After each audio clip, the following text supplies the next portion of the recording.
what that is? Discipline. Selfish. No joke. We're legitimate. Fucking do this, then do it. Do it 100%, because I'm trying to. We recognize that we are limitless.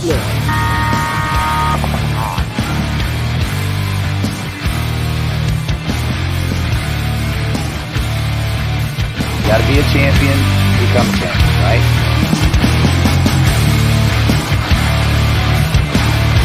Winning is a habit because we create habits that lead to good execution and success.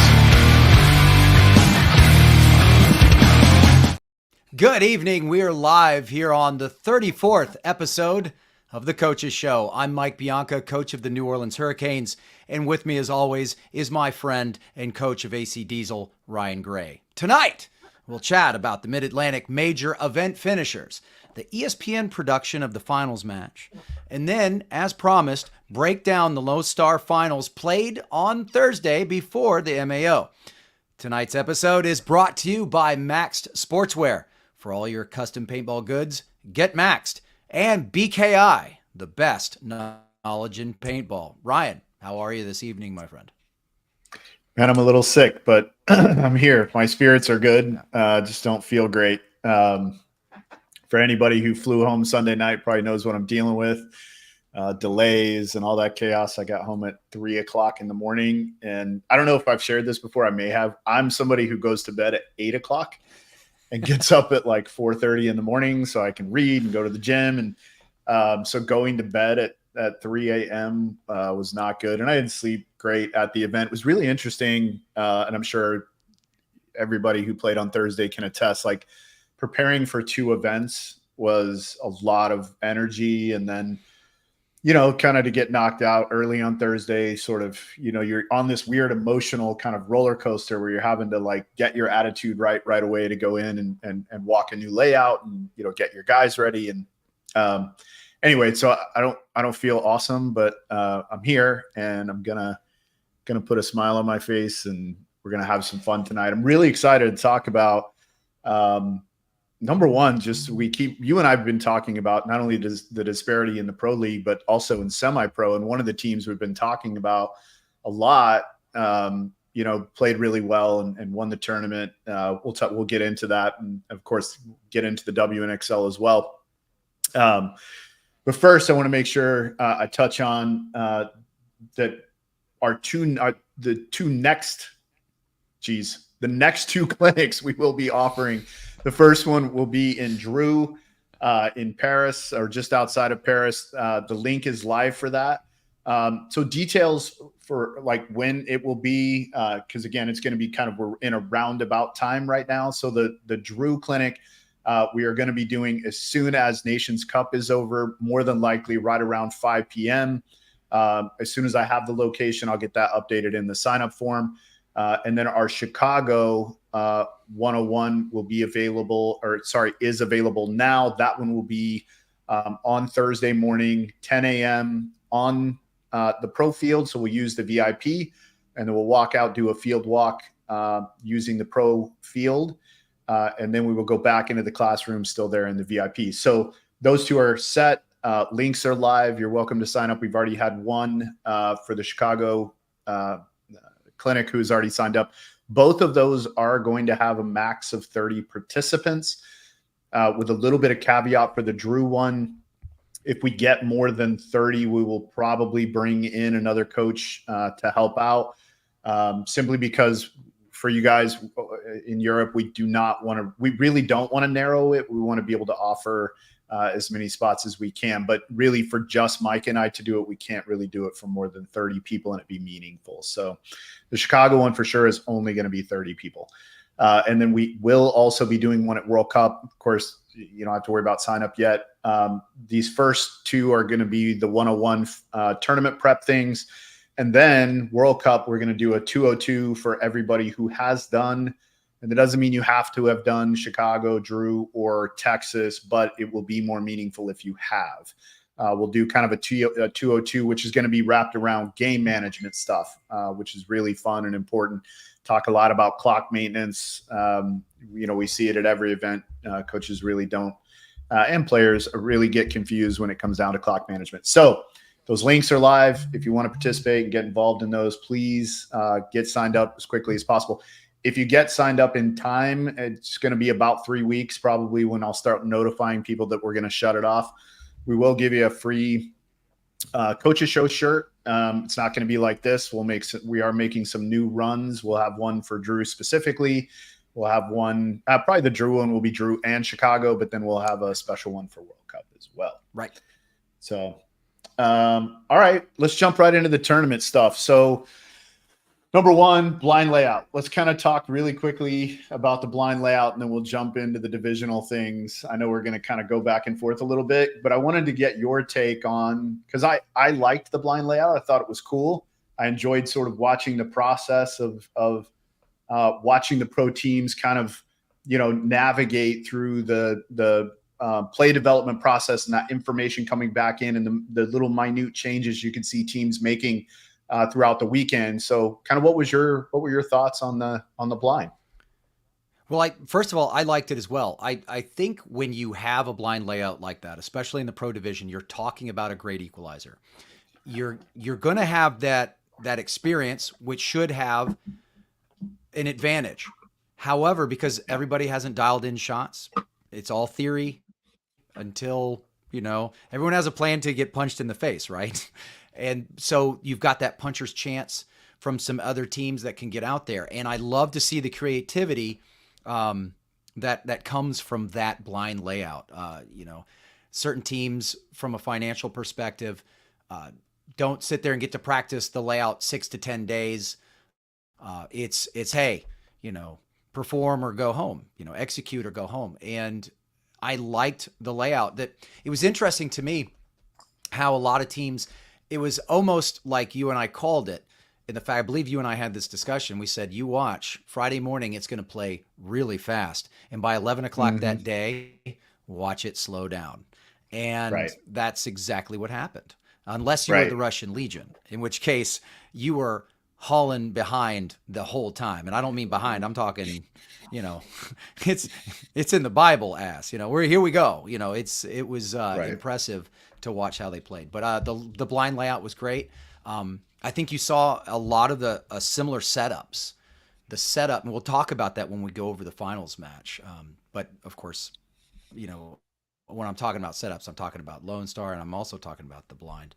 But having a specific type of setup saw a lot of success at this event. So, yeah, I thought it was a nice little twist, right? Early in the morning we had some matches playing 11 points, right? Yes. I think there were 2 of the morning matches that went 11 points. Or a couple that went 9 points, right? And when again the average is usually around 7, right? So the idea, of course, with the ESPN show and doing what they were trying to do, which we'll jump into a little bit, was to put a product out where within X amount of time we could see certain number of points, right? And they got that, right? That's exactly what they ended up getting. The finals match played 11 points, which is fantastic. And what an awesome match. We'll get into that. I don't know if you're going to do that kind of on your own next week or if you want to wait till the next week when I'm back, but might be a good one for you to do next week if you want. But that one what a fun match. I was blessed to be on the sidelines during that and helping out with some sideline interviews that Kara Cole did with some of the players. And it was incredibly cool to watch. I know the 5-minute thing was a little bit weird for the audience and also a little bit weird for the players. Probably didn't need to be 5 minutes. And I think that was part of the learning process. They shrank it down to 3 minutes.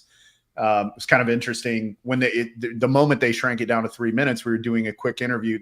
They told us, hey, it's going to be 3 minutes. And I was like, okay, perfect. So I develop a question really quick, grab Kara, we go over, grab Justin Rabikoff, and the production guy turns around to Roderick, who's the scoreboard helper, and he's really kind of the master of the pit, right? And she turns over to Roderick, is like, we need 1 minute. And I'm standing behind the production guy going, no, we're good. We're good. I promise. I gave him like a question he can do with 10 answers or 10 words, stop. Anyway, they put the 2 minutes back or a minute on, which left 2 minutes on there, and like they're walking out. And I walked over and told Roderick, hey, burn it to 30 seconds, man. Don't make them stand out there for 2 minutes. Like, burn it. And he did. He got it down to 30 seconds. So I think that's something that they're going to have to play with the next time that they do this. But it was all a learning process, right? Mm-hmm. But I know for the viewers, that was like, oh my God, that point was so fast. And now we got to wait 5 minutes. Like, oh my gosh, we got to wait 5 minutes. I also do want to say for everybody who went into the stands and cheered and acted out. And when I say acted out, I mean in a positive way. Thank you. Right. That was so we're looking out 3 minutes before the match is going to start and the stands on the right were completely empty. And I was like, Kara, there's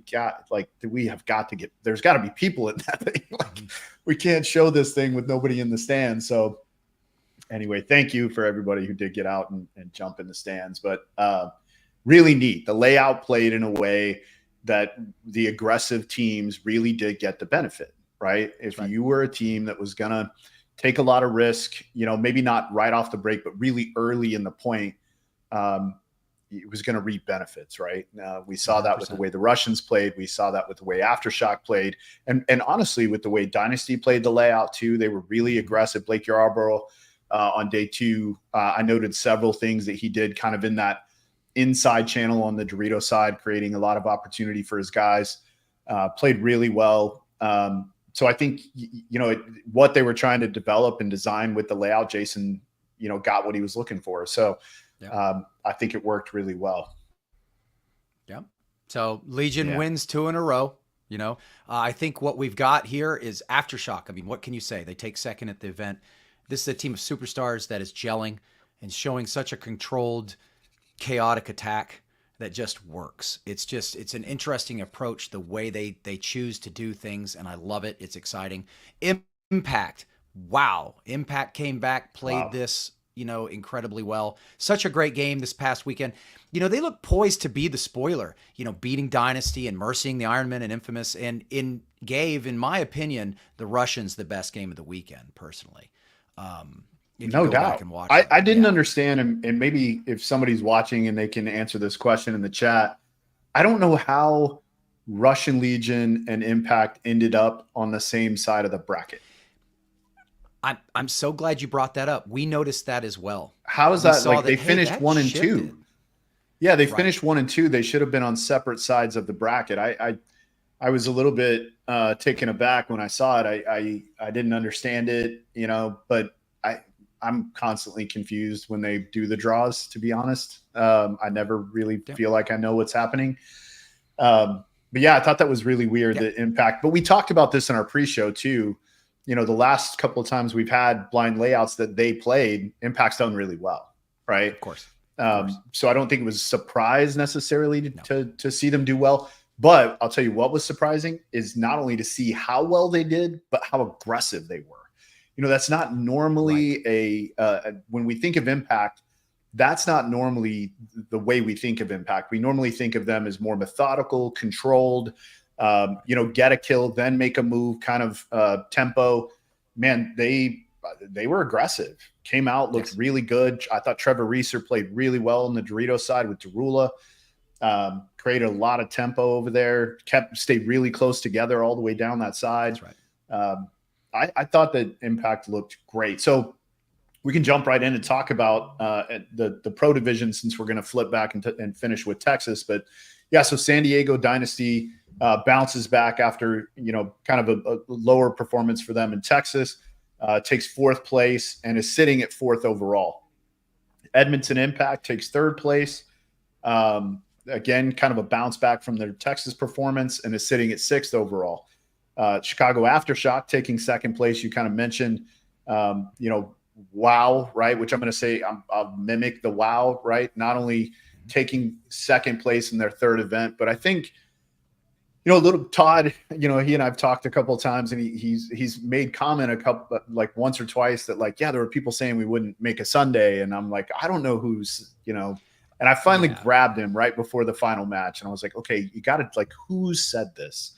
Right. And then he started giving me some of the layers to it. And a lot of it was said before he got his roster together, before he got his coach, those kind of things. But I guess there were still some people, some industry people saying, you guys might not make a Sunday, right? And here he is, 3rd event in, and that group looks awesome. They look awesome. Not just like that they're performing really well, but they look like they're having a lot of fun doing it. Their vibe looks good. The energy looks really good inside the group. They've got a rookie they're bringing around that is playing really well. And I don't think rookies do well in environments that aren't good, right?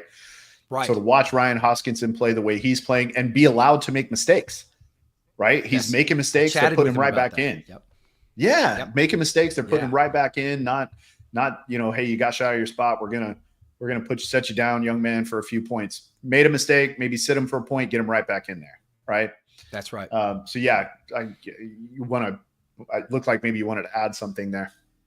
I did. I wanted to talk about the fact that, if he's not considered rookie of the year or breakout, up in the top or breakout player of the year, I don't know what you need to do to get those types of accolades.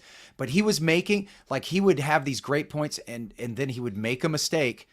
And let's just call it what it is. It was a rookie, like a obviously rookie mistake. But I love how they just believe in him, and he'd get in the pit and you would watch his teammates say, hey, next time this, that, and that. I mean, it's a learning curve, and they're all building each other up. And honestly, if you're going to be around that kind of talent, he's obviously one of those players that rises to the level of those around him. And I think that's really important. It shows that program is a program, right? And that they're growing from that. So I'm really excited about what Aftershock is bringing to the table. You kind of rounded out the top four. We missed the first one. Let's look at because I want to. We missed the first one, and I want to add something about the first one, and I also want to add, and hopefully everybody in the chat and anybody who's listening, that your mic sounds awesome. Like you sound so good. And I actually had a couple of guys stop me this weekend, and they were like, "Hey, can we get Mike a better mic?" And I'm like, "It's done. He's got one. It's done. Like, you're gonna be able to hear him. He sounds clear. It sounds great. Your mic sounds awesome." So thank you so much again to Tony from APC. Helping us out. God bless him. Yeah, we're on the blue collar. We're self-funded, guys. That's right.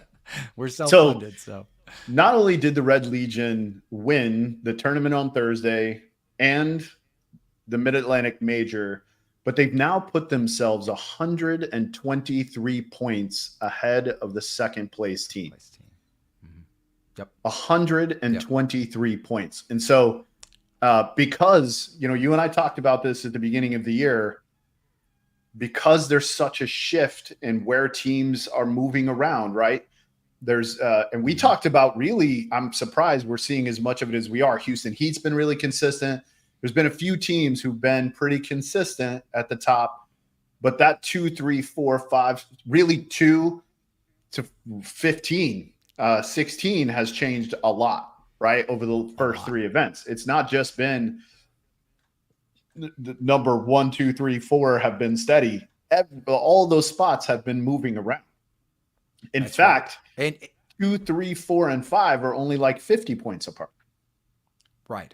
I'm glad you brought up the 123. My comment about Heat was showing what is arguably the most consistency out of all the pro teams with 3 fifth place finishes in a row, and they're the second place team. They're the ones that are 123 points behind series leader Red Legion, and that's just incredible to me. That just shows such a you're not kidding. The parity is ridiculous. But I don't know. Is World Cup going to be double points again this year? That's a question. I don't know if that's been confirmed, whether or not. I still haven't even seen a draw from this last event. I haven't seen a draw either, but I know that everybody, when I was standing over there with the ESPN thing, everybody honestly looked a little zombied. No kidding. I can only imagine. A little zombie. Yeah. Like, Jason was, had his put his Major League Polo on. You saw him maybe Sunday morning, had glasses on, no hat. You could tell he was really trying to, be present, be in the deal. Everybody who was back there who had been preparing for this ESPN thing, everybody looked a little bit like, man, I can't wait to take a breath, So right. I haven't texted Jason. I wanted to a couple times, and I was like, I'm going to show the man some grace. I know they're dealing with a lot. And I yelled 100%. At them a lot this weekend because I thought the refs participated too many times in my games. But that's neither here nor there. I don't want to talk about that because we may get thrown off this channel. But nonetheless, the league is it's incredibly fun to watch. So let's jump to semi-pro. Sure. So the fourth place team, actually, I just have third place was Preferred Mob, who sits at ninth. Leverage, who took second, but is sitting in first place overall. And then a team we've kind of been talking about that probably would get it together and win an event this year did, right? I think we started talking about this team really in January. So Ology finally puts it together, comes out, wins an event. They're sitting sixth overall. Sea Dogs, TJ Bastards are sitting second and third, right? Semi-pro is still pretty open, right? Because each one of those teams gets to drop an event going into World Cup double points, right? Because I'm pretty sure it's double points semi-pro, right? So each one of those teams, and a name that's not on that list is New York Wrecking Crew, only because, again, they haven't been able to drop their lowest score yet. And also just real quick on those guys, Colton Dahl, some heroics at the very last moment against Preferred Mob, jumps over, hits the buzzer, ends up landing on his neck, had to be carted off and taken to the hospital. Everything that I've heard is he's fine. Lots of x-rays and keeping an eye on him. Obviously he's got whiplash for sure. Yes. You know, he's going to have some shoulder pain and some neck things, but hopefully no CTE or any of those kind of silly things. But everything I've heard so far is that he's good. So if anybody's listening, that's a New York Wrecking Crew fan, please let him know we're thinking about him. Absolutely. But yeah, Ology wins it, right? But sitting in sixth place and has two kind of rough finishes. So not sure what that'll do for them for the rest of the year. WNXL, it sounds like you did too. I was pretty blessed to watch some WNXL games on Sunday. Went over and watched Heroines. Went over. So I saw the Heroines play and I saw Vibe play. Looked like it was tight over there. Mm-hmm. Oh no. Yeah. Yes, I got to catch the finals match because I was helping my friends on Bear Ridge D2, who, by the way, congratulations, took second place at this event. So they now have a second place, third place, and second place finish. However, that race in D2 is still very, very tight.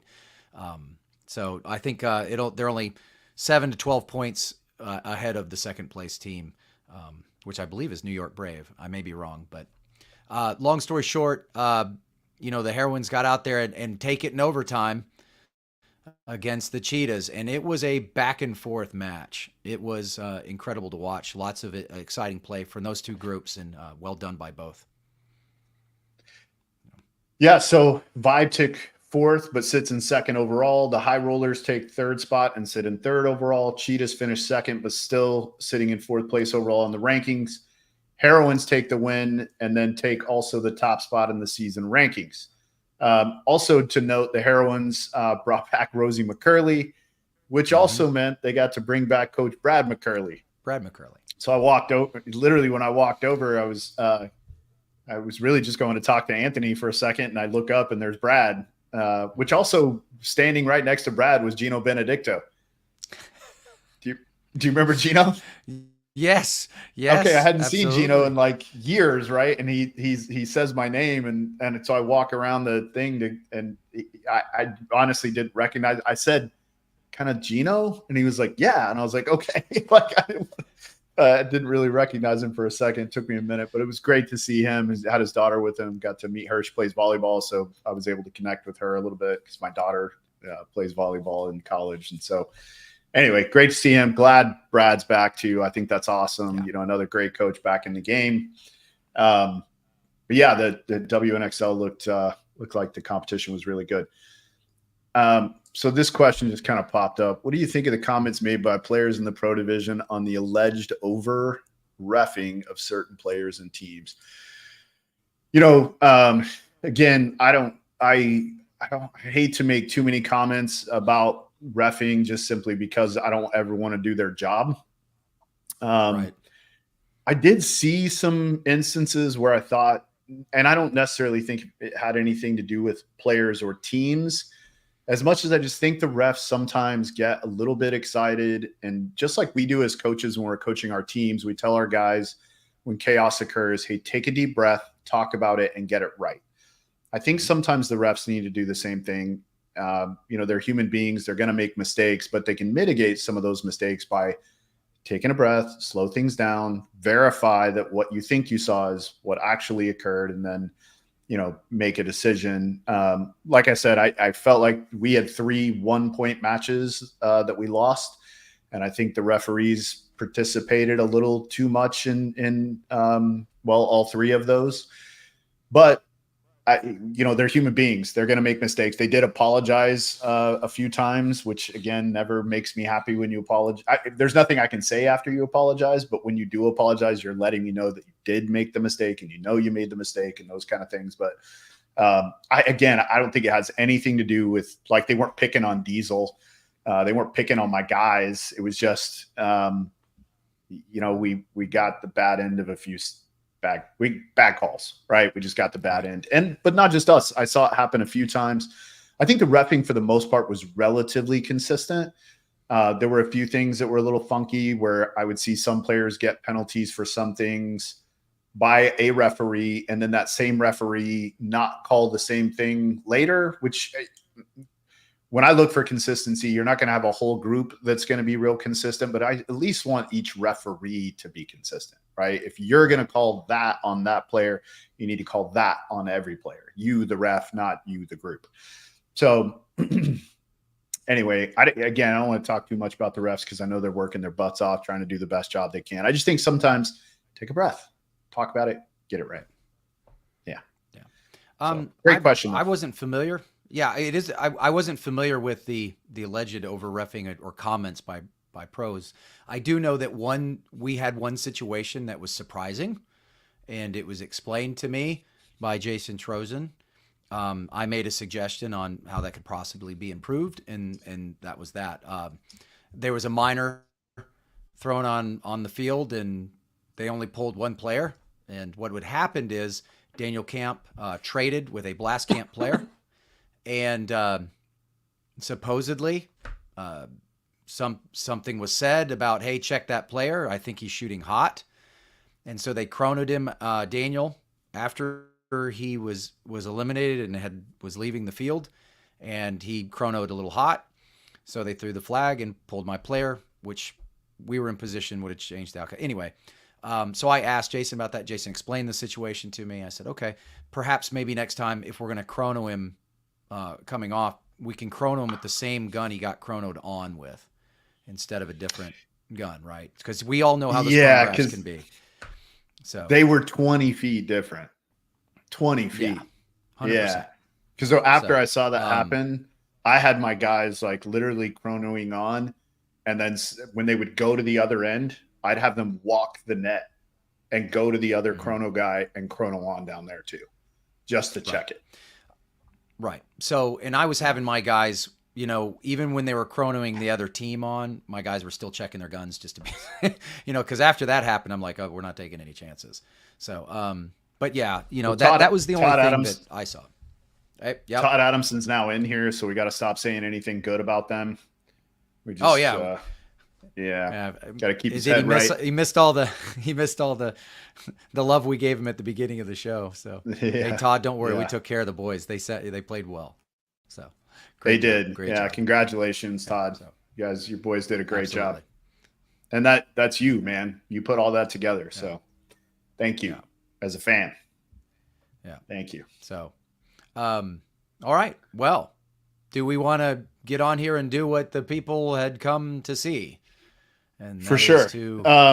Really quick, I want to make sure that we touch on this because I don't want to forget it. Because again, I don't feel very good, and I may forget. The ESPN produced show is supposed to air sometime between August 2nd and the 4th, and it may be different times on each one of those days. Again, as soon as we know, we'll start launching all that information out, just like everybody. And it's so important that you guys all understand. If you have a TV or 10 in your house, turn them all on. Like, put them on the thing, turn them all on. We want to show as many viewers as we can. It's critical, right? If you hate the show, for the love of God, keep it to yourself. Shut up. Like, just don't say a word if you don't have anything good to say. Just leave it alone. Just let it play. The opportunity and leverage that this can provide for things in the future is massive. So keep your head right. Understand what we're doing this for. Absolutely. 100%. Anything else? Yeah. No, I hate to preach, but sometimes I feel a little preachy. No, but see, that's, if we're truly, it takes more than a hashtag, people. It takes more than just saying hashtag grow the sport. We've got to all get in there. If we really want to grow the sport, then we've got to help the sport help itself grow. So when you get in there and you start doing these comments and you start ripping and doing whatever you need to do because this, that, and the other, it's not helping. It's not helping. Let's help. Let's actually help. So, I say it all the time, right? Grow paintballs in the feet. It's in the feet, not in the mouth. It's in the feet. Okay. Love it. So Love it. Let's set this up really quick. So sure. X Factor Red Legion. This is the finals match from Thursday. Awesome. Finishing match, out the Lone right? Star. Yep. Mm-hmm. Awesome match. This might have been one that, I thought the X Factor was really going to try to slow it down, really try to draw Russian Legion into kind of a slow, grindy match. We did that to them in Texas. I thought Ryan Brand's game plan going in was awesome, as we're going to see from this very first point. I thought the Russians did the Red Legion did a fantastic job combating that chaos, right? Mm-hmm. So it's what a cool match we got. And for this being on Thursday, and then get to go watch more awesome paintball, because all of the matches, for the most part, all of the matches were won or lost by a point. 1 point differentials all weekend, right? It was so tight. It was such a great tournament. I assume the line between constructive criticism and hate is you know it when you see it. Yes. Yeah, great question. Ben, that's correct. Great comment. Yeah. Yeah. That's absolutely correct. So that's exactly right. Yeah. But, yeah, for sure. For sure. And delivery is key. Delivery is key. It is. So absolutely. So I call it the constructive sandwich, right? It's the constructive sandwich. You did this bad, you did this good, you did this bad, or you did this good, you did this bad, and you did this good. You got to make it a sandwich. You gotta make a sandwich. I like it. I kind of use that when I'm coaching my guys. Let's hop right in here. Point one, like you and I had already discussed, I absolutely love X Factor's play call here on point one. Absolutely love it. Let's let this bad boy rip. You can tell Ryan did his homework. After watching Malloy in Portugal, pay attention to where X Factor's guns are. If it's, to me, he puts it really does look like he puts 3 guns on the snake, right? And then he sends Colt Roberts to the Legion center brick and sets a trap just in case. So 3 guns, snake way. Colt goes right up here, comes right into their side and sets the trap. Not sure if anyone notices, but Sergey actually takes a bounce in the D side tower. Interestingly enough, though, with Colt's trap, the first to bite is Kirill, who, by the way, played the center of this field so masterfully in Texas originally, which when you think about Colt's positioning is a damn near perfect play call. Karslev makes it out to Dorito 1, loses his first engagement to what I believe is TJ Danner, who was in the home and shot for the wrap as soon as he got there. So within the first 20 seconds of this match, X Factor is on the Legion side of the field, has eliminated 2 powerful Legion chess pieces, almost 3, and shown that we are in for a very entertaining finals match. Great big bite secondaries to close out the first point, and X Factor is on the board first. I love that play call. Absolutely. Love the play call, right? Like, just punch him right in the mouth right off the bat. So Rich, that's the way you do it. The things the Russians be doing in the field, running and gunning, living is just impressive. J-Rab finding mojo again too. I'm glad you brought that up, Rich. I was talking with Jacob Edwards on Sunday morning. Both Damage and the Hurricanes lost to the Legion, and we were both talking about how it seemed like the Russians just weren't missing any. I'm sorry, the Legion weren't missing any shots, and they had force fields. It was absolutely incredible. They were on fire. So, well, and we'll certainly get into that when we do the MAM finals, because there's some points where they have no one in a spot yet, and they're just floating around in space, and they still shoot two guys off the break. They're running and gunning out into space. They're not in a bunker. They voided the little back center cake. There's 5 guys running and shooting. They may lose a guy, but they still shoot 2 off the break. I mean, it's just, that's right. Mike and I were talking about this before we started the show. Watching them do what they're doing right now is watching them do what they did when they changed paintball back in the early 2000s. They're just back in that place where they're kind of doing things where we haven't seen again, like in a long time. It's been a long time. Mm-hmm. And still, Aftershock was so close. So close. That's right. Yeah, it was back and forth for those first few points, but heading into point 2 here though. So the Legion answers with what I like to call their patented no fear tip of the spear style, and aggressively attack the snake side with Malloy again. He goes snake on the break, which is brilliant because it draws the gun out, allowing Kirill to gun up into the snake side center wedge to counter any assets X Factor might send to match on that side of the field. Well done. The Legion's third body filters from home as a force multiplier to that snake side. So they're, Sergey and Karslev setting, in with the Dorito 1 and D-side can. This is a solid setup to control and close a point. It forces X Factor to fight out of the pocket and into guns. It's a brilliant plan and looks as if it will work as they pick up Billy, filtering out to the snake corner. But everyone has a plan, as we were saying earlier, until you get punched in the face. Kirill fights over the top, gets caught, and then that minor penalty gets assessed here on the Legion. This leaves Karslev by himself looking at 4 X Factor guns, and the Legion quickly concedes. 2-0 in favor of the boys from San Antonio. Yeah, great point too by Axel. Yeah, great. Absolutely. And that's the beauty of it, right? He read that filter, he made that correct read, went up there, did what he needed to do, and saved what could have been a calamitous point. But that penalty certainly helped as well. But it looked like the Legion was set up to take that point until that flag went. So heading into point 3, what I like about what the Legion does, and we saw this all at this most recent event, it didn't matter if you knew what they were going to do. You had to stop them. And at point 3 here, the Russians don't change much. And rightly so, in my opinion. I think they had, if you watch this point play out, I think they had the perfect setup. A sloppy death by Kirill on the previous point, and a penalty cost them the previous point. What they do change is essentially Karslev on this point. Karslev is going to dig to Dorito 3. He doesn't make it, though. X Factor matches the snake push with Billy, but uses Axel in the pocket snake way, doubling Colt's gun.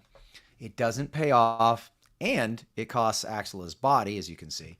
Kirill starts showing us once again he knows how to play the center better than anyone. There he goes. On this layout, and he starts getting wily up in there, repositioning. He's going to do this a few times. Off the chaos, though, Sergey takes an inside route and dips into that Dorito 4, and ultimately onto X Factor side of the field. There he goes. Too much, though, as that costs him his body.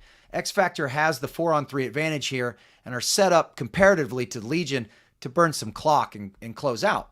Unfortunately, Ninos here is going to lose a gunfight as Rabakov sneaks out to the Dorito 1 and picks up the kill. He does follow that up with a quick push. Eliminates Colt, who's getting pinched between Rabakov and Malloy. Thought I was timing this right. And there it is, right? So he gets pinched between Rabakov. There's Colt. kind of sitting here saying, holy moly, here we go. And there you have Karslev, right? No, that's Rabakov, who's filtered out, Yeah, right? So I just talked about that. So he's getting pinched between Rabakov and Malloy. The Russians are going to be on the board here, making it a 2-on-1 game in favor of X Factor with just over 11 minutes on the board. But it takes a little bit for this one to develop. But this was a well-executed play. As you can see, you've got Kirill up there, containing. There goes Rabakov. Bam, all the way up there. And it's just a matter of time now before Colt gets pinched. Once he comes off the field, I believe we're going to go ahead and see those counters that we talked about. And again, we're coming up on here in 11:40 on the clock. There goes Colt, and then that's going to be the domino. That's going to finish out the point. Yeah, and they're just relentless. They are. It's relentless. You won't see this line change either. This type of pace is so impressive with these same 5 bodies. It's just incredible there. So great trade there at the end to finish it off. It's funny trying to watch the point, do the commentary, and seeing all these comments that you're like, yeah, interesting question here real quick. I want to show this up here. Ryan, what do you think about this? As a pro coach being down 0-2 in the finals, do you use a timeout to ice X Factor or continue to play it compared to divisional teams? What's your thoughts on that? No, I'm not going to use my timeout at 0-2 because I'm probably going to wish I had it back later. So no, there it is. Definitely not. If I can't change the tempo with play, the timeout's certainly not going to do it. So I'm going to try to create the right kind of play to get the tempo swinging back in my direction. And again, I apologize, guys. I have so much stuff like happening in my head right now, like with mucus. I'm so sorry. I'm probably not going to use my timeout. Let's get you into bed and to sleep here soon. Yeah. Let's get you into bed quickly. We'll get through this and we'll be rocking and rolling here. We'll go ahead and let this next point play. Point 4 in the finals match here for the Lone Star. I like the camera angle comparison on Go Sports for this point. You see Jackson from X Factor and Kirill of Legion essentially jousting with Jackson putting a ball on Kirill first here. As Axel commits to the mini wall inset of the Snake Highway to Legion's side of the field, it turns 2 guns to him. Sergey and Dorito can and Karslev and Dorito Tower, neither of which connects. But here's the problem with the maneuver. The best eyes on someone entering the Snake on this layout, and tell me if you agree or not, Ryan, is that 30-yard Aztec Snake Way, right? Yeah. So Axel is either too low to see Malloy flash through, or he's too busy tracking paint in his route. So in my opinion, no one sees Malloy go Snake. Billy can't see it. Jackson was shooting for Kirill. No one has eyes on Malloy. Now, you might have seen the body go that way, but you don't know if he went to the corner or if he went into the Snake, what? So they saw a runner, but you don't know if he went corner or Snake. Karslev gunfights with Axel because he has to live behind his gun, almost, essentially. Karslev launches to dig Axel out. They trade in the chaos. Jackson fills out to Snake corner behind Billy. And it's just a matter of time as it is essentially a 4-on-1 versus Malloy and the Snake by himself. Not optimum, although I've seen Malloy do crazier things and pull things off. I like how X Factor plays the clock here too. They didn't have to go anywhere. They didn't have to risk anything. They spread that field. They chill out, make them concede it. 3-1 X Factor favor with just over 10 minutes on the clock. So, Ryan Brands and the boys from San Antonio, they're playing it right. And it's looking really good for X Factor at this point. And, but sometimes guns start to get hot. And when those guns start to get hot, you can start seeing a shift. And we're going to see that heading into point 5 here. X Factor is actually going to win the break again. Getting up in the center on the break. I believe it's a 54 off the break here in favor of X Factor. And yeah, one of the things I was going to mention too about the way the Red Legion style is they're totally cool with losing a body off the break. Like the way that they operate and as much space as they put 3 to 4 guys in really quick, they're totally comfortable with. We know if we put 3-4 guys this far up, we're going to lose one, and we're okay with it. Right. And they set that goal, right? The goal doesn't change, Totally. even though they lost that body. Now, sure, there's micro adjustments, but they know the situation. So here's the thing. X Factor wins the break again, like I said. However, I thought they would look to shut down Malloy again, who ends up making it out to the snake corner. Instead, they have Axel shoot Dorito away on this one and on the way up Matt to Jackson, that snake side Aztec. Yeah, they have Matt Jackson see deep in the box here, shooting that cut. Right. But what's interesting to me, though, is Axel shooting Dorito away. Colt, when he establishes that center presence, looks Dorito as well. Now, my guess is Ryan's probably anticipated the Legion to press Dorito with Karslev. Because they had no one with eyes on Malloy other than the home, as you pointed out, and Snakeside Tower, who, in my opinion, do not have optimum eyes on where the Snake Runner is going exactly. Malloy sneaks into Snake from the corner. Yeah. Colt gets caught about the same time Axel retreats. You can't see it. It's off camera right now. Axel retreats to join Billy in the Snake Tower, who, in turn, fills the snake. Axel is cross because Sergey, with Colt gone, can aggressively take Dorito 3 and begin wrapping. This draws the gun, allowing Karslev to filter in behind Sergey. So perhaps Mr. Brand wasn't wrong after all when you think about it. With the 44, it looks as if X Factor digs in to kill clock here. Maybe, maybe not. I only say this because of their current positioning here, as you can see in the overhead. Axel and Ninjois can't, they can't contain Snake from their current positions until he's on their side of the field, essentially. Again, not optimum. Billy has good control here, though, but he's only one gun to beat. While Tanner in the back center, I think that's Tanner. It might be Jackson. It's either TJ No, it's Jackson. Tanner. Yeah, it's Tanner. He can't assist Billy. He can't assist Billy until the next bump or next lane on Dorito side once they're past Billy on the Dorito side, if that makes sense. In my opinion, the force multiplier has to come from the center. I thought the move would be from Legion's Snake Tower, who would push the center as well as continue his role as Overwatch over Malloy.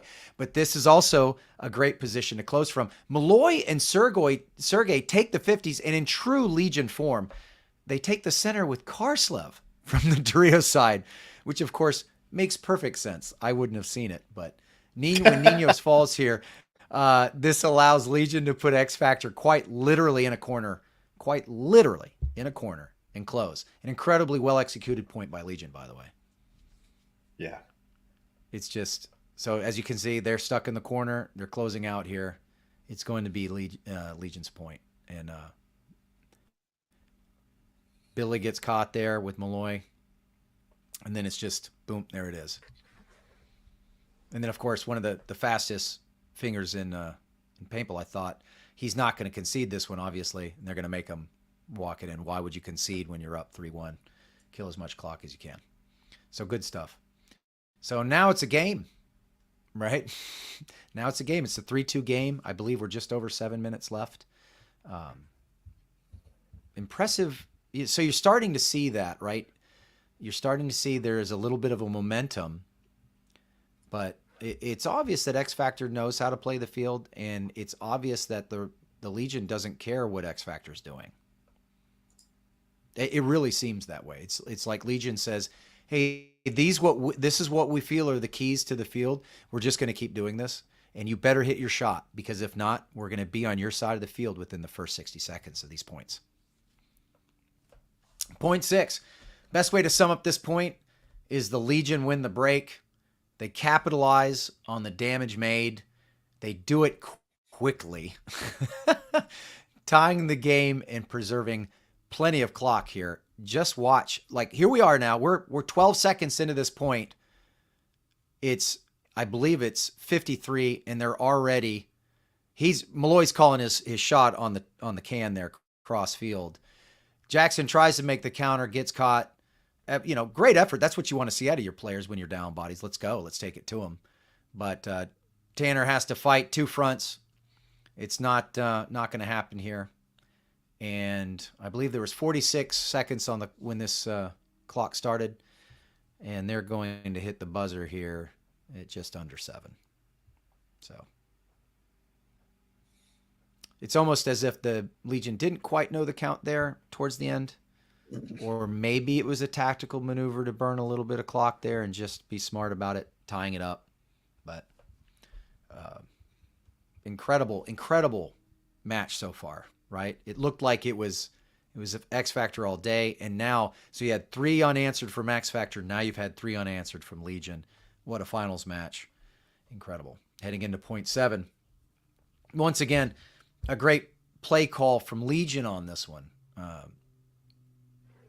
Now, maybe this is the incorrect way to put this, but the Canes saw success, albeit not near enough in Texas, with this type of heavy D-side push you're going to see from the Legion. X Factor shoot Malloy, but Legion takes Colt off the board. So it's a 44 immediately. Kirill plays the center to hold Axel and Billy at bay right here, just shooting the gap, not having to engage, or so I thought. As we will see, he takes his eyes off the gap, which is capitalized on by Axel, who makes Kirill pay for that mistake here in just a moment. Should be coming up here in just a second. We'll see Axel feed when spreads the field there with Ninos. As you can see here, Karslev and Sergey are back-to-back. Looking for a check there from Sergey. That, if that had broke, that would have been a... I don't think it would have changed too much, but it may have. Sergey takes over the D side, one position for Karslev right behind him. Justin Rabikov, who not only played lights out this event, but continued his winning ways at MAO, repositions Snake Way to ensure X Factor knows his presence is there, because as you can see, Axel's in there. It has to be respected. So Axel slips in the Snake, shoots Kirill, and then shows his gas tank in the next few seconds here. He just keeps bumping back and forth between spots to pick up Sergey. Really intelligent play from Axel here.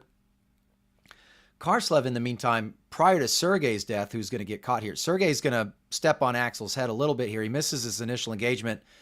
Sergey starts stepping on it. So Axel plays the, basically the bait and trap. Karslev, in the meantime, prior to Sergey's death, tactically retreats to Dorito 1. There he went. He just goes there. Rabikov slips out to the Snake corner. Ninos, I believe here shortly, once Axel retreats, Ninos is going to press forward D side, allowing Tanner to basically exit that back center and be that second gun D side. So now there goes Sergey. Axel's back. There we go. Billy gets in behind Axel for a textbook 2-gun bully on both sides. Once Karslev gets eliminated, even though J-Rab does the right thing, who just filled out to the corner here, the concession is coming quickly from Legion with 3:15 on the clock and down by 1. So J-Rab's going to sit there, and once Karslev drops, J-Rab, you're going to see J-Rab launch, trying to make something happen. But Legion, recognizing the clock here, is going to concede it. And X Factor, the boys from Texas, are going to go up by 1 and close out this point.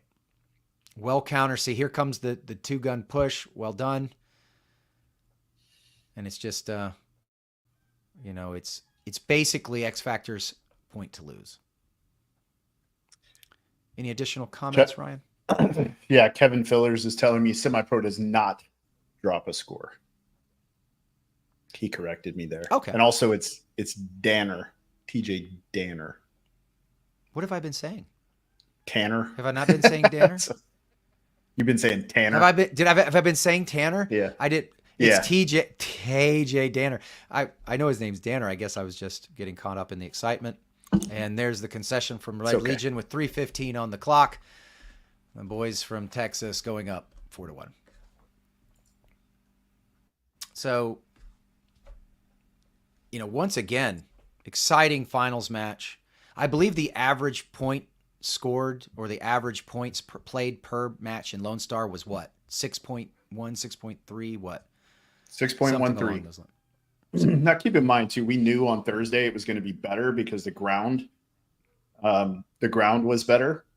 Mm-hmm. It wasn't sticky. That's the surface we got to play on. Atlantic City was awesome, right? So you could take the Snake off the break. The gap, there was a little bit bigger gap from the tower going into the Snake where that guy could stop if you went heads up with him. He could stop you. But for the most part, the ground was it was so much better. Like, you could go really far. When you slid. Like, BJ came in after the first point, was like, oh my God, I got to play like we're playing on turf. Like I almost slid past the spot, like you could dive a long way. Yep. All right. We're getting close to the end of this match for the evening, ladies and gentlemen. And you're doing great, man. We're seeing by the way, how do the cameras look? Are the cameras looking any better?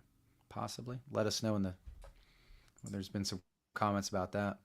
We'll go ahead and play this point out. It's point 8 with just over, I believe it's 3:15 on the clock. The setup for this point by the Legion is pretty impressive, actually. It's 44 off the break, but the Legion is first. And the way Malloy and Rabikoff attack the snake side together is just simply well executed. So as you can see, they're doubling this tower. There goes Malloy. Kirill's going to step on it and not let them match him. He's immediately going down the tape. Rabikoff's going to be right behind him shortly. Kirill's adjusted for the D side just in case, because he sees that Sergey here, by the way, I never noticed this. Sergey leads with that elbow. Have you ever noticed that? I mean, he really leads with that elbow a lot. Oh yeah. Someone's shooting a bounce off that can up there like mad. The assist goes to Kirill for not letting Billy spread here. Billy gets away with one here coming up here in a second. You'll see what I'm talking about. But Billy get away with one as Malloy definitely puts a ball on him with their first exchange. And it's a very kinetic close, but a close one, but a close nonetheless, really. And we're about to have another tie ball game here. So watch this exchange. This is great. You're going to see him, Malloy's paying attention, and here we go. And there's the hit on Billy. And Billy decided, I don't want to play this game right now. Malloy follows up. By the way, what you don't see off camera is Rabikoff is standing tall over the snake brick and is just rolling his gun. Yeah, you can see it there. There it is. He is just rolling his gun, and Matt Jackson and Billy are forced to fight here. Billy's going to pick up Malloy, but Rabikoff was right there to close out. Just pressure, pressure, pressure, pressure. Tie ball game with a minute 7 on the clock. I thought for sure, right? What I like, what we're going to see here coming here in a minute, is a lot of teams are probably thinking, me personally, I'll tell you, if I had a minute 7 on this particular layout, I want to keep my opponent guessing on whether or not I want to close it and finish it, or do I want to play for overtime. And there's a couple of different ways you could do that. But thank you, Rich. The mic and cams are good. The sound quality is so much better for you guys. Thank you very much. So here we go. What could have been the final point of the match with a minute 7 left, especially with the way that Legion is playing this.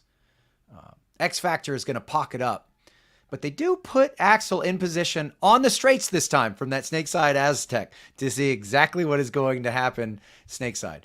Red Legion opts for the spread across the back. Both teams lose one on the break, both from the D side of the field.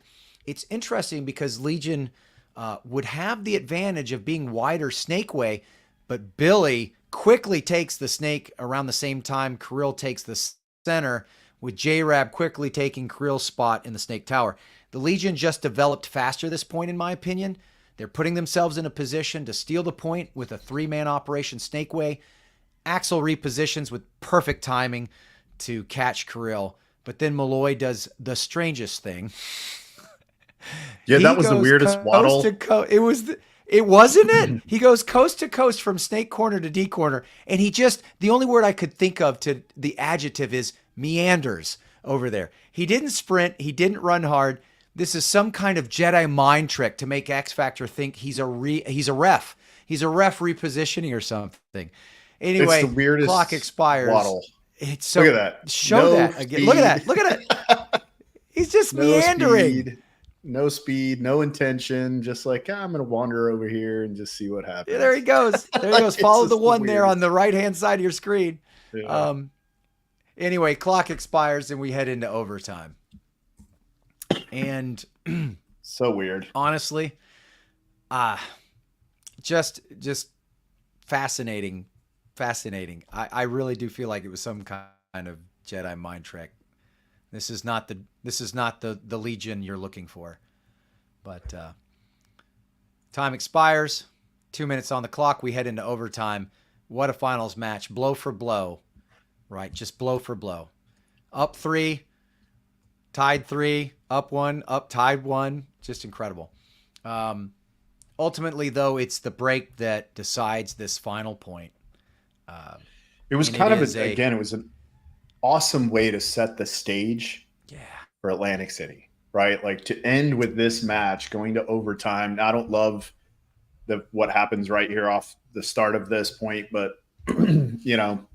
wish they would have just allowed it to play out, call him out if he's hit, not call the stupid penalty, but it is what it is. Right.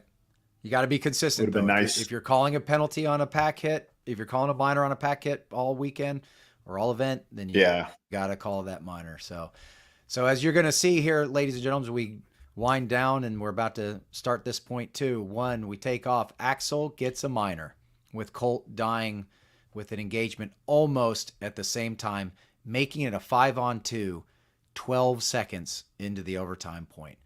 Billy or Ninos ends up shooting Sergey here at the Dorito corner.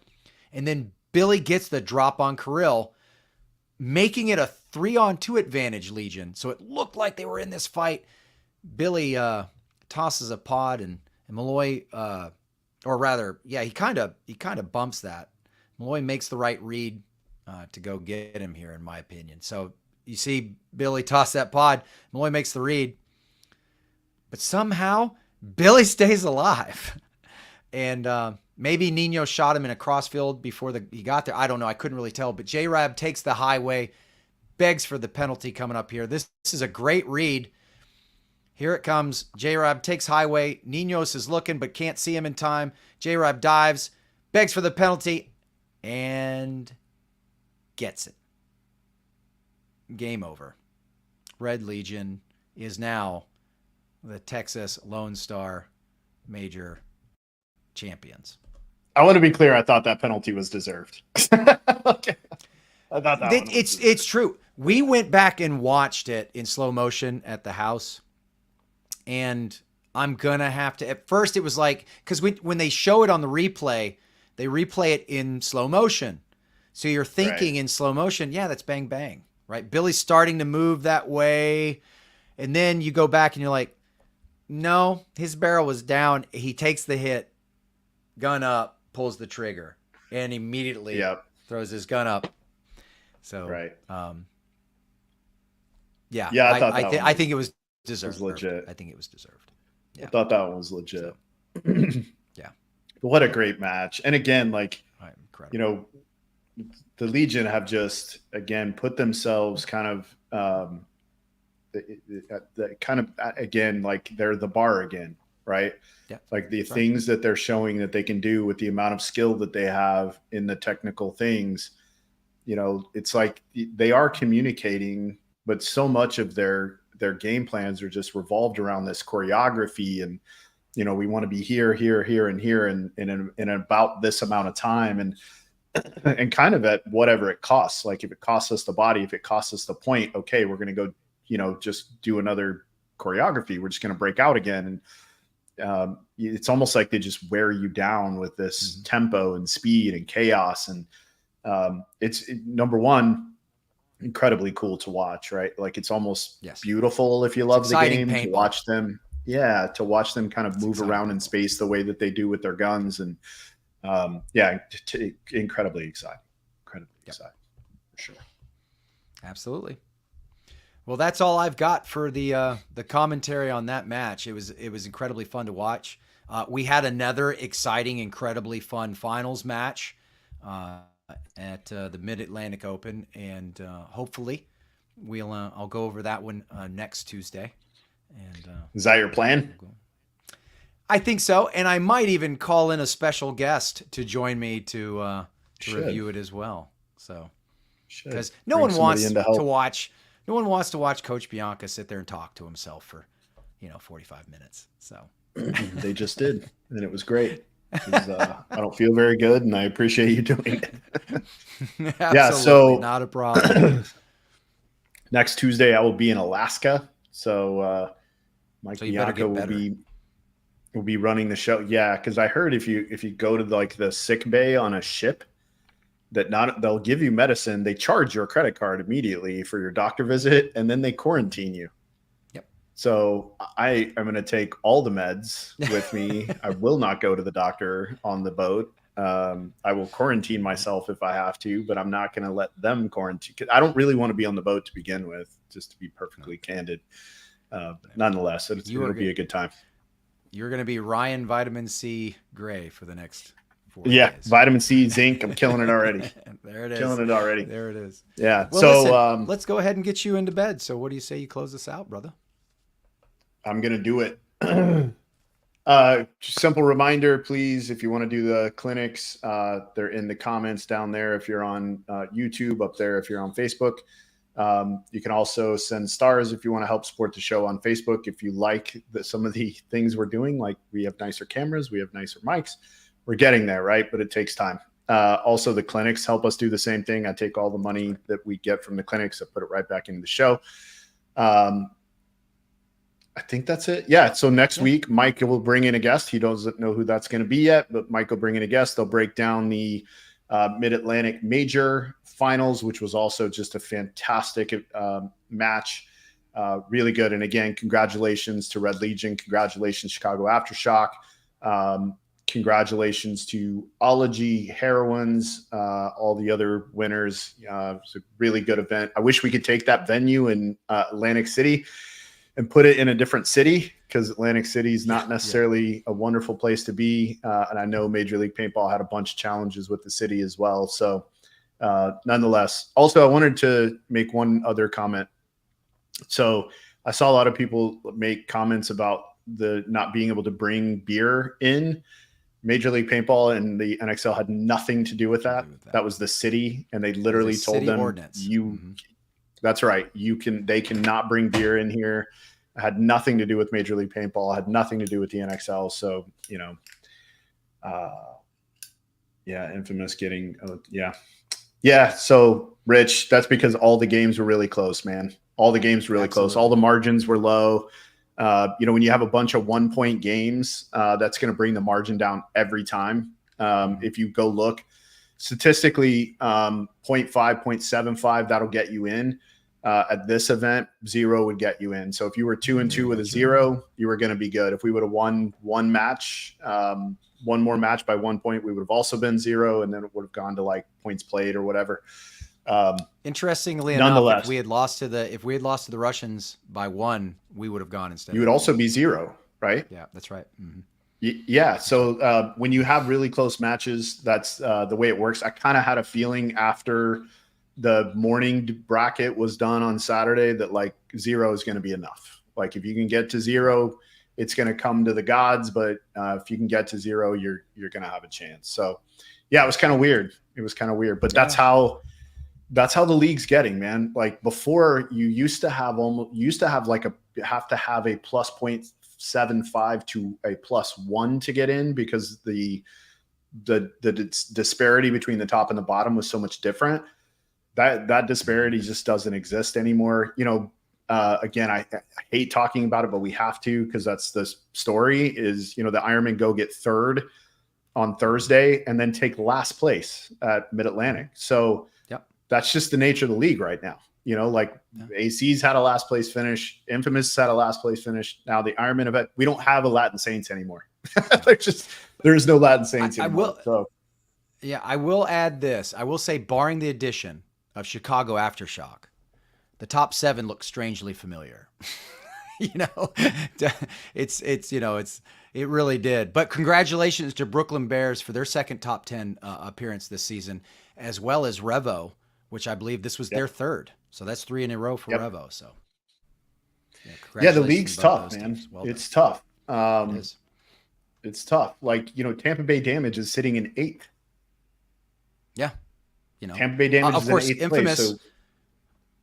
So Infamous course corrects after a disastrous Lone Star event. They're in the top 10 now after getting last at the last event. Sitting at 13th. Yep. Right. X That's Factor, why it's just the league is at Lone Star and sticks here. Gets them in the third spot for the league is rough. It's rough. Yeah. It's tough out there. It's not it's harsh, guys. It's harsh. Yeah, again, a team that takes third place at the event before is sitting in 14th place in the league standings right now. It's just the league is tough right now. It's crazy. And it's awesome. It's tough in a really good way. Like, you want all the teams to be good. I mean, Austin Notorious had a really rough event, missing 3 core players, right? 3 key guys couldn't go. They had a D3 guy with them, another Polish guy who's now living in America. They had a really rough event, but I would expect once they get their guys back that they're going to be okay. But yeah, I mean, really, Extreme is kind of having a rough year. Uprising kind of doing what Uprising does. ML Kings, which, I wouldn't have expected really ML Kings to be at the bottom. I would have thought they would have been a little higher. AC Diesel, of course, we have 20th, 9th, 13th, sitting at 16th place. Blast Camp, 17th, 8th, 16th. What I'm trying to point out is there really isn't, like, there's some consistency at the bottom, like 18th, 19th, 17th for New York Extreme, 16th, 16th, 18th for Uprising. And then you get to Austin Notorious, who's had an 11th place finish, 18th, 19th. Then the ML Kings, who've had a 19th, a 10th, and a 15th. AC Diesel had 29th, 13th. So there's not really like consistency until you get up to like Paintball Fit, who's 12th, and 11th. Brooklyn Bears, 10th, 11th, 9th. Baltimore Revo, 9th, 7th, 10th, right? Like, so there's there's just a lot of chaos in it. Hurricanes, 2nd, 13th, 12th, right? So like it's just everybody's all over the place, right? Until you get again, then up to Houston Heat. So thank you, Parker. You know what, Parker? Didn't have a camera upgrade. We turned the stupid blur things off and turned the definition back up, right? Which the blur thing was what was causing all of the drag. Because I was on the. That's right. Every time I've done anything off screen before I've had all this crazy drag, take the blur off. No drag. Yeah, no drag. I'm in 1080p right now on my camera. So whereas I had to usually be at 480 because you're so fancy. Everyone's complaining. So fancy. You know me. I love it. Well, listen, right. Hey, why don't you take us home, brother? I will, and then I'm going to go to bed. Thank you so much for joining us on this episode of the Coach's Show. Thank you to Go Sports for use of the video, Major League Paintball for all of the support of the show, Alex Sorensen, Kevin Fillers, and Tom Cole. If you want to elevate your game, get the best knowledge in paintball at bkipaintball.com and use promo code COACHSHOW. This show has been brought to you by Maxed Sports Bar. When needed, get maxed. I'm Ryan Gray with Coach Bianca. I am Coach Ryan Gray with Coach Mike Bianca. As always, be responsible. Go Team USA. Yeah. You know what that is? Discipline. Selfish. No joke. We're legitimate. Let's fucking do this. Then do it. Do it 100%, because I'm trying to. We recognize that we are limitless.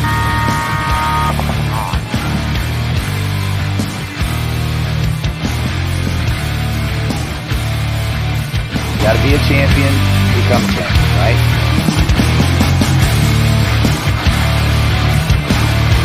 Winning is a habit because we create habits that lead to good execution and success.